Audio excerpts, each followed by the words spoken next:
Hello বন্ধুরা, সবাইকে বিকালের এই শুভেচ্ছা জানিয়ে শুরু করছি আমার এই ভিডিও কন্টেন্টটি।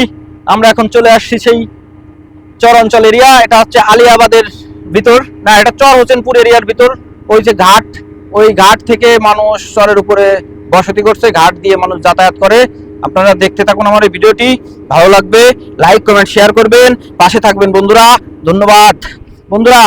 আমরা আপনাদেরকে এখন দেখানোর চেষ্টা করছি এখানে হাজার হাজার ব্রিক দিয়ে ভাঙন রোধ করার জন্য সরকার যে পদক্ষেপ গ্রহণ করেছে তা একান্তই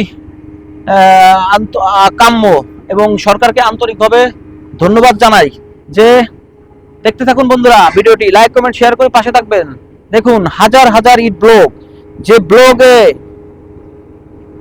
যখন নদীতে পানির পরিমাণ বেশি হয়ে যায় তখন এই এলাকাটি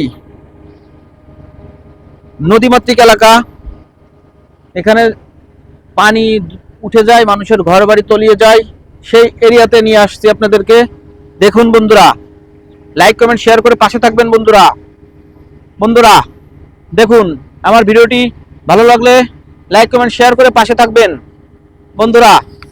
আমরা এখন দেখতে পাচ্ছি বড় একটি ড্রেজার, এটা সরকারিভাবেই এই বালিটা উত্তোলন করা হচ্ছে, আমরা দেখতে পাচ্ছি বন্ধুরা।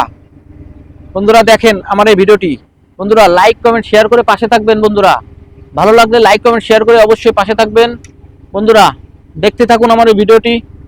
আজকে এই শুক্রবারের দিন বিকালে আমরা ঘুরতে এসেছি সেই চর হোসেনপুর চরে। আমরা আমাদের এরিয়া থেকে এই চর হোসেনপুর এরিয়ার দূরত্ব সামান্য একটু দূরত্ব 20 কিলো, মাত্র 20 কিলোমিটার।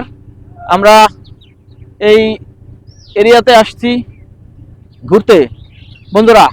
প্রতি শুক্রবার একটা ছুটির দিন, যে ছুটির দিনে আমরা ঘুরে বেড়াই, ভালো লাগে এই ঘোরার এই দৃশ্য। দেখুন বন্ধুরা, লাইক কমেন্ট শেয়ার করে পাশে থাকবেন বন্ধুরা। ভিডিওটি সংক্ষেপ করব, ধন্যবাদ, ভালো থাকবেন। আমার এই ভিডিওটি লাইক কমেন্ট শেয়ার করবেন, ধন্যবাদ বন্ধুরা। দেখতে থাকুন ভিডিওটি বন্ধুরা। ভিডিওটি সংক্ষেপ করব, লাইক কমেন্ট শেয়ার করে পাশে থাকবেন, ধন্যবাদ বন্ধুরা, ধন্যবাদ।